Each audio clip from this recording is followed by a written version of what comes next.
La présidente. Inaudible pour l'interprète.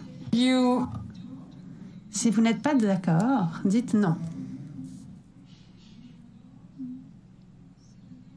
Sénateur Dagenais. Oui. Alors, vous m'entendez bien? Oui. Oui.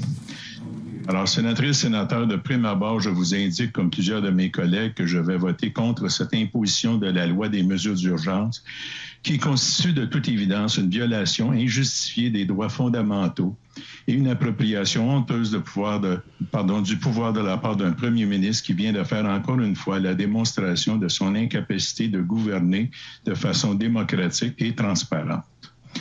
Loin de moi l'idée de dire qu'il ne fallait pas mettre fin à la manifestation devant le Parlement. Mais une manifestation qui a dégénéré à cause de l'inaction et de l'incompétence du premier ministre n'est définitivement pas ce qu'on appelle une menace à la sécurité de notre pays. Des propos inappropriés sur des pancartes ou encore via les réseaux sociaux ne peuvent être sans autre preuve la base d'une invocation de la loi des mesures d'urgence, sans quoi on vivrait en continuel état de mesures d'urgence. Pour le premier ministre Trudeau, les manifestations étaient devenues davantage une menace à son image publique et une menace à son image au sein de son caucus. Rien ne justifie aujourd'hui qu'on sorte pour la première fois de l'histoire du Canada cette loi adoptée pour faire face à une véritable menace à notre sécurité nationale, une loi qui contient des conditions claires pour sa mise en force qui n'ont jamais été respectées par le gouvernement actuel.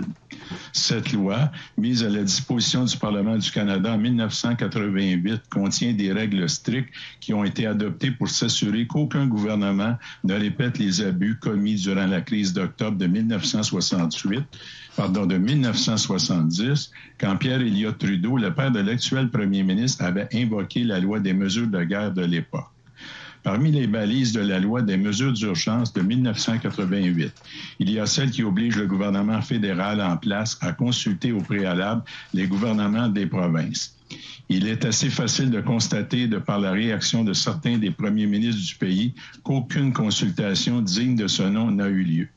Cette absence de consultation lui démontre à quel point le premier ministre Trudeau, fils, méprise tout comme son père était capable de le faire, les règles démocratiques, les compétences provinciales et les droits fondamentaux de citoyens qui ne pensent pas comme lui. Une occupation illégale d'un centre-ville par des camionneurs n'est pas une insurrection. Encore moins quand on ne rapporte aucune violence de la part de ceux qui voulaient se faire entendre.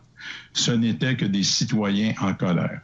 Le gouvernement et le Sénat du Canada n'ont pas à adopter contre eux des lois et des méthodes dignes de certaines dictatures. Il fallait juste agir au bon moment pour éviter que de cet état de siège sur la colline parlementaire s'étire sur 3 semaines. Mais revenons au contenu de la loi des mesures d'urgence de 1988. Collègues sénateurs, je le dis et je le répète, ça ne prend pas une loi des mesures d'urgence pour démanteler des barricades, arrêter quelques récalcitrants et remorquer des camions. Ça prend juste un leader à la tête du pays capable de prendre ses responsabilités au bon moment pour éviter que la situation ne dégénère. Pour recourir à cette loi exceptionnelle, le gouvernement avait aussi l'obligation de nous faire la démonstration qu'il n'existait aucune autre option dans les circonstances. Mais où était le premier ministre Trudeau dans les 2 premières semaines de la manifestation et qu'a-t-il fait pour dialoguer et calmer les camionneurs en colère? Rien, absolument rien. Justin Trudeau avait choisi de rester dans son chalet. Et pire, il a même jeté à distance de l'huile sur le feu par ses propos provocateurs à l'endroit des manifestants en les traitant de rouspéteux. Malheureusement, je constate et j'espère que vous serez en mesure de le constater comme moi, que le leadership que doit avoir un véritable homme d'État ne fait pas partie de l'ADN de Justin Trudeau. Mais plutôt que de dialoguer, Justin Trudeau aime mieux dicter. Aujourd'hui, je suis sénateur, certes, mais je suis un ancien policier qui a vécu sur les barricades durant la crise d'Oka, où la violence était définitivement plus présente que sur la rue Wellington à Ottawa. Et personne en 1990 n'a demandé l'adoption de la loi des mesures d'urgence pour résoudre le conflit. Ce n'était même pas nécessaire pour obtenir l'intervention des forces armées qui sont venues épauler les services policiers. Le dialogue et la médiation ont permis de dénouer la situation. En plus de cette crise d'Oka, il y a eu ces dernières années le Sommet des Amériques dans la ville de Québec, le G20 à Toronto et le G7 de Charlevoix, où les services policiers ont pu contrer des manifestants internationaux professionnels, et je dis bien des manifestants internationaux professionnels, sans avoir recours à la loi des mesures d'urgence. Je me répète, une manifestation n'est pas une insurrection. Nous dire aujourd'hui que les services de police avaient besoin de la loi des mesures d'urgence pour agir face aux manifestations de camionneurs, c'est nous mentir effrontément. Un examen rapide des pouvoirs policiers démontre clairement que tous les services de police concernés par les mouvements de camionneurs avaient tous les pouvoirs pour intervenir, même celui de réquisitionner des remorqueuses pour saisir et déplacer les camions qui se trouvaient sur la rue Wellington. Pourquoi n'ont-ils pas agi dès le début? Il faudra définitivement faire un jour un examen de la chronologie des décisions qui ont été prises. Ça viendra, je l'espère, une fois que la poussière sera retombée. Mais je le répète, les pouvoirs nécessaires existaient il y a 3 semaines, il y a 2 semaines et la semaine dernière. Ils existaient bel et bien dans les lois actuelles du pays sans avoir besoin d'une loi matraque comme la loi des mesures d'urgence. Comme je vous le dis, est tellement vrai qu'avant la même, ce que je vous dis est tellement vrai qu'avant la même mise en place de cette loi par le gouvernement Trudeau, les services de police avaient réussi à dégager pacifiquement le pont Ambassadeur entre Windsor et Détroit et le poste frontalier de Coutts en Alberta. Comment et pourquoi? D'abord, comment? En faisant tout simplement appliquer les lois par nos policiers. Et pourquoi? Parce que le commandement non visible de ces opérations au pont Ambassadeur et à Coutts était assumé par le président des États-Unis et non le premier ministre du Canada. En résumé, le leadership de Joe Biden a suffi pour que les policiers canadiens passent à l'action. Je me permets de dire ici que les enjeux économiques qui étaient importants pour les Américains ont sûrement pesé lourd dans la rapidité d'intervention aux frontières. Ici, au Canada, les enjeux économiques sont malheureusement trop souvent ignorés pour faire place aux enjeux politiques partisans des libéraux. Et à ce sujet, comment ne pas se rappeler des faits qui remontent seulement à 2 ans? Pas plus tard qu'en février 2020, le premier ministre Trudeau avait clairement fait la preuve de son peu de souci pour l'économie du Canada en n'intervenant pas dans le blocage des voies ferrées par les communautés Wet'suwet'en et leurs supporters en Colombie-Britannique, à Belleville en Ontario et à Saint-Lambert à Québec. Ces manifestations de 2020 avaient eu des conséquences économiques beaucoup plus graves que celles de la rue Wellington.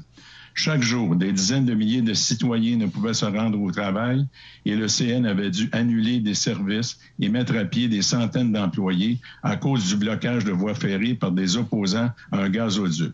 Tout ça a eu lieu pendant des semaines sans que le premier ministre Trudeau invoque la loi des mesures d'urgence, alors que son ministre des Transports, Marc Garneau, affirmait dans les médias que cela allait faire dérailler l'économie du pays. Mais demandons-nous pourquoi. Demandons-nous aussi s'il n'y a pas 2 catégories de citoyens contestataires au Canada. Parce que si je me rappelle bien, le premier ministre Trudeau avait, à peine une semaine après le début des blocages des voies ferrées, désigné le ministre Mac Miller pour aller écouter les doléances des représentants des communautés autochtones. En 2020, c'est-à-dire il y a 2 ans à peine, le gouvernement écoutait et refusait d'intervenir par force de loi pour mettre fin au blocage des voies ferrées en prônant le dialogue comme solution. Avez-vous entendu parler d'une ouverture au dialogue avec les camionneurs qui bloquaient la rue Wellington? Moi, pas. Et pourtant, c'est là un élément préalable essentiel pour mettre en place la loi des mesures d'urgence. Face à la manifestation des camionneurs, où était Justin Trudeau après une semaine? Où était-il après 2 semaines? Posons-nous la question. Demandons-nous quelle crédibilité faut-il lui accorder aujourd'hui lorsqu'il vient nous dire qu'il doit absolument avoir recours à cette loi pour répondre à l'urgence de la situation. J'ai plutôt parlé de manque de leadership.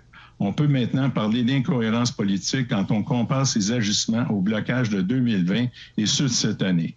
Je suis porté à croire que le député libéral Joël Lightbourne a raison lorsqu'il affirme que son gouvernement fait tout pour instrumentaliser la crise de la COVID-19 en divisant les citoyens à des fins politiques partisanes.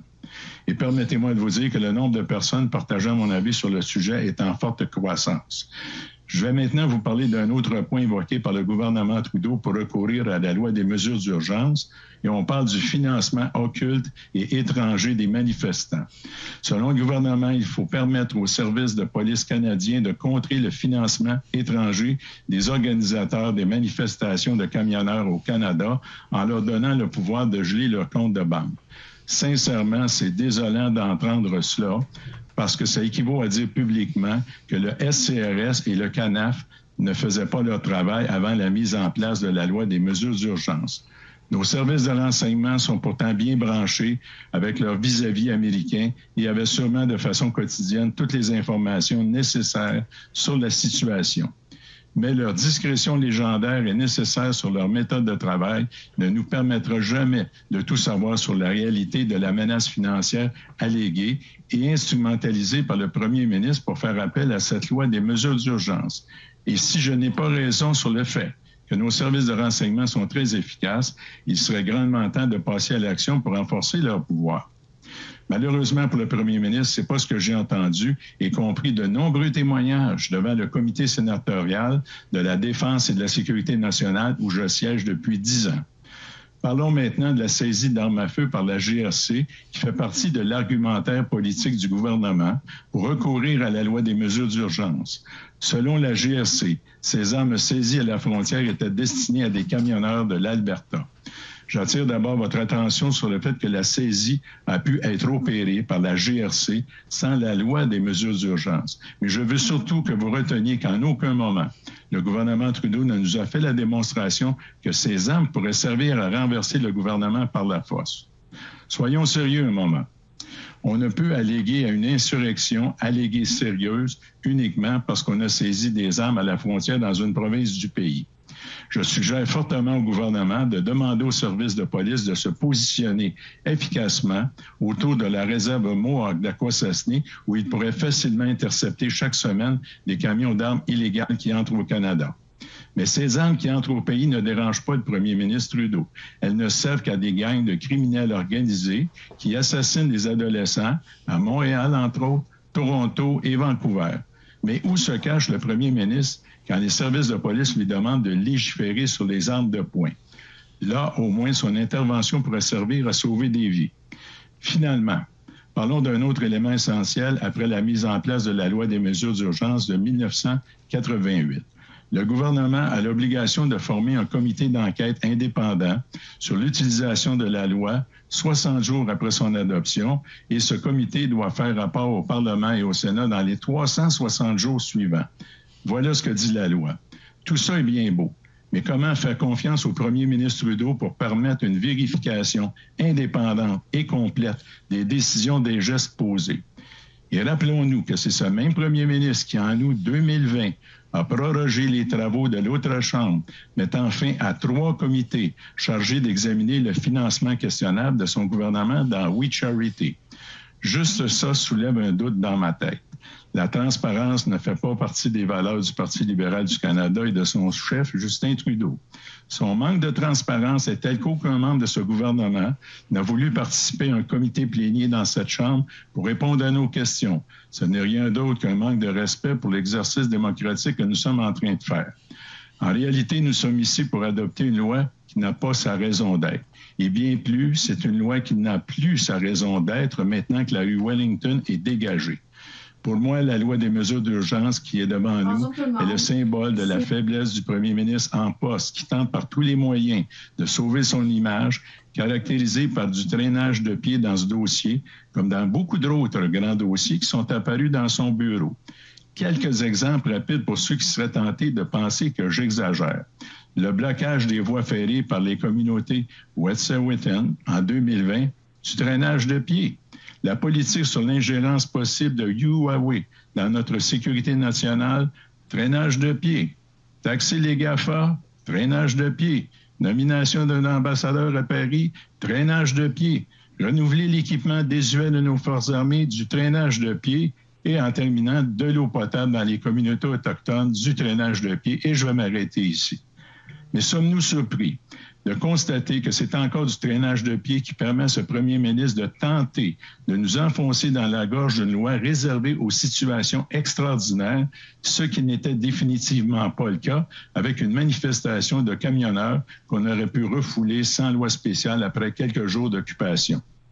Sénatrices et sénateurs, c'est notre devoir de résister aux abus politiques et législatifs d'un premier ministre qui a été inefficace devant une situation qui commandait du leadership, de l'ouverture aux discussions et une certaine fermeté.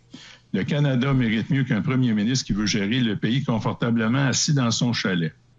Comme sénateur, je ne veux pas passer à l'histoire pour avoir donné mon approbation à cette loi, comme l'ont fait hier soir dans l'autre chambre des députés du NPD en se pinçant le nez. Dites-vous que sans la complicité nauséabonde du NPD, cette loi ne serait même pas devant nous aujourd'hui et je vous remercie. Resuming debate.